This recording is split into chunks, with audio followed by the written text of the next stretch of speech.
You're listening to the June 5th, 2022 reading of Blossom Goodchild's channeling with the Federation of Light. Hello, hello, hello. What shall our chat be about today, then? Would you be able to enlighten us any further on the monolith situation, perhaps? Welcome to one and all. We are always in of joy to commence these conversations with you, Blossom. It indeed is wonderful that so many are uplifted by that which we have to offer. Our mission is to do just that. Uplift. So much gratitude to each one for feeling and accepting that which we have to say. Regarding the monoliths, regarding the entire triggering of all that is mentioned in a conversation a while back, nothing has changed other than the energy, which is certainly amping up. Can you not feel it, Blossom? Yes, actually I can. I seem to be in a good space a lot of the time, and all seems well. Yet not so for everyone, it seems. The truth being, Blossom, that it is for each individual to be responsible for attuning to the energy that is being offered through the ethers. Many of you are very much aware of what it takes to accomplish joy and freedom of the soul. One knows now that to think of that which brings you down will bring you down. To think of that which uplifts the soul spirit will uplift. Not too difficult, as we see it from our place of knowing. Indeed. I would say simple in theory, yet in practice not so easy for many, depending on their circumstance, be it in the middle of a war zone or alone and in pain, for example. We understand, Blossom, and yet we still abide by that which we have said.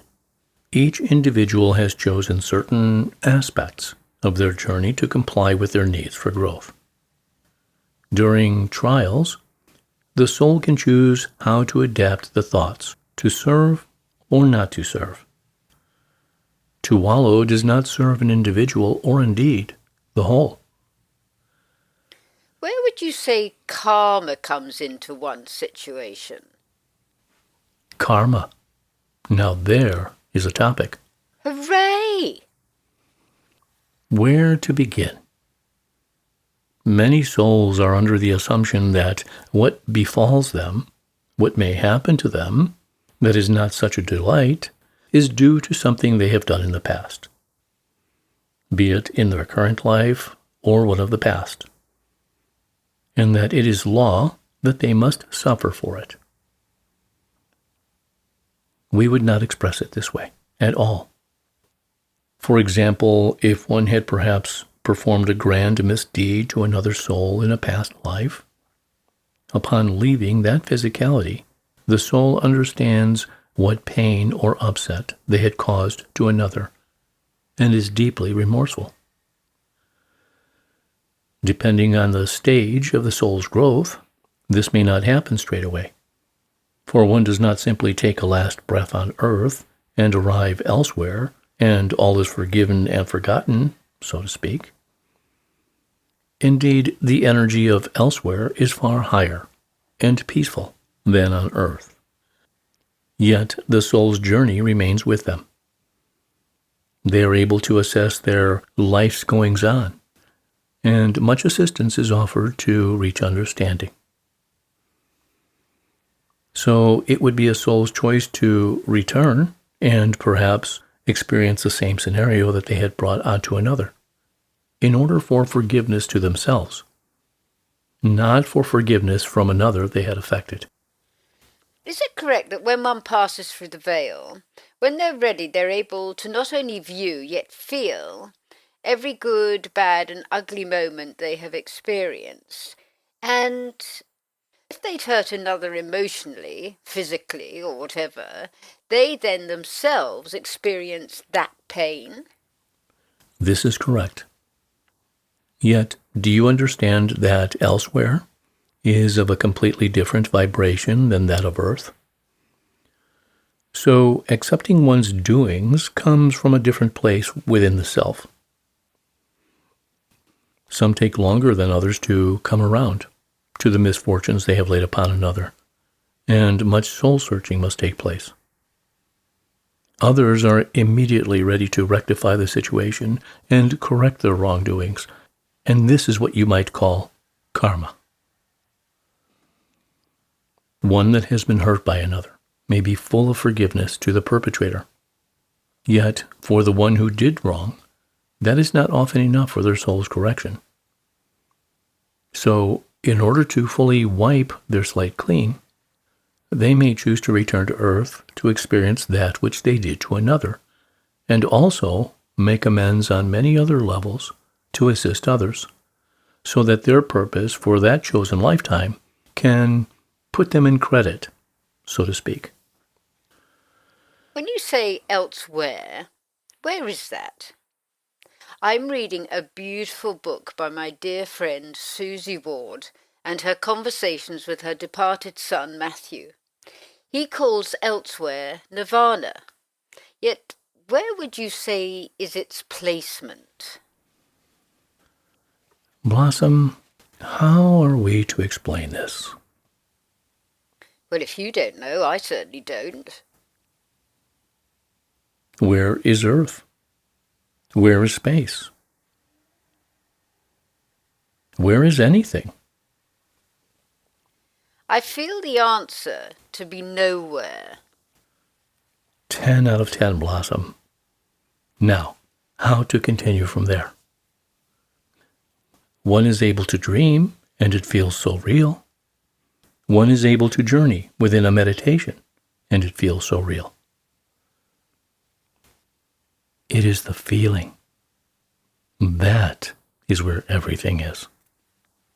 Yet, nirvana, heaven, the summer lands is not just a matter of turning left at the traffic lights and it's third on your right. It's in a different dimension, is it not? Correct. Yet, what is a dimension? It is a place that is nowhere, within nowhere, that vibrates on a different frequency than another place that is nowhere. However, one cannot simply travel to different dimensions willy-nilly, for it is of the personal, individual, vibrational frequency that permits one to enter in. It can be for one to do so during deep meditation, to catch a glimpse or be in another realm for a short while, due to one's inner soul light that is perhaps dampened whilst in the chosen physical journey. Yet there is much matter on this subject, for it is not as simple as same for all. So, say for instance one was to pop through a wormhole on a Tuesday and Friday morning, do they need to end up in a place that their soul's vibration is compatible with? Very much so. Great harm can come to us all. And although we openly admit to such goings-on taking place, there is much theory involved before any such journey takes place. And may we say, many lives have been lost during this form of experimentation. We also add that this is from an earthly point of view.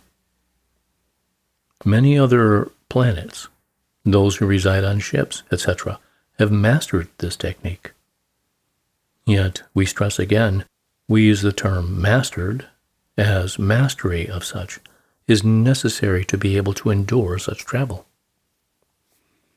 Is it the same with time travel? Time travel is quite different, and although one needs expertise to accomplish such feats, it is nowhere near as complicated as that which we have spoken of, mainly due to the fact that time travel is within the same worldly dimension. As you have become aware, Blossom, everything on your planet is taking place at the same time. Past, present, and future. And although you do not understand it fully, you can accept this as so. Yes?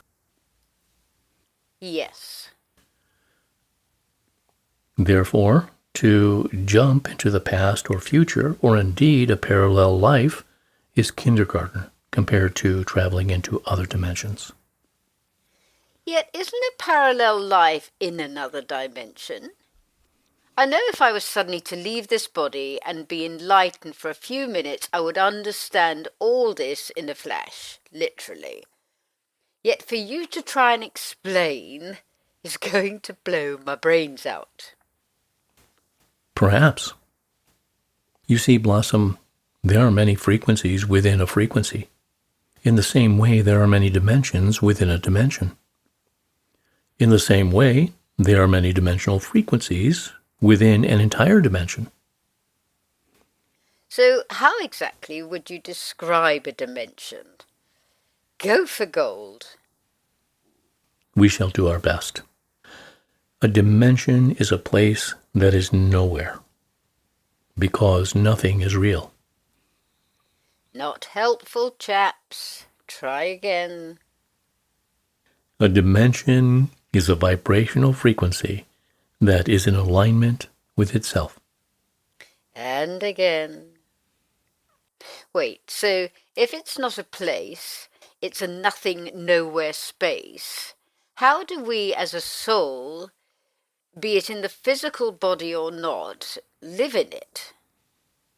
Because the vibration of your soul is resonating on the same wavelength as that particular dimensional frequency. If it wasn't, you couldn't be there. Blossom, as we have said, nothing is real. Everything is energy. And energy works as on through vibration. Energy is vibration. This, of course, can range from, on your planet, for example, an energy of an ant to the energy of the sun. It depends on what that energy is molded into by another, or divine creation. We are aware your brain is a little tired, and that it is time for our departure soon. I feel in this instance soon actually means soon. Indeed. Yet, to round it back up to where we began. Which was the monolith, and we haven't touched on that. You are correct. At this time, there is no more to say on that matter. Yet, dearest ones, when the time comes, so much will be offered. So we would end how we began today's conversation by reiterating that everything is energy. Every thought is energy. You mold that energy into creation.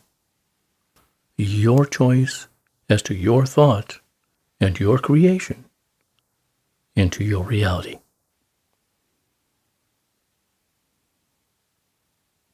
That is how it works, dearest ones. Yes, great strength may be required to change things around from how you have been thinking, yet it is up to you in any circumstance.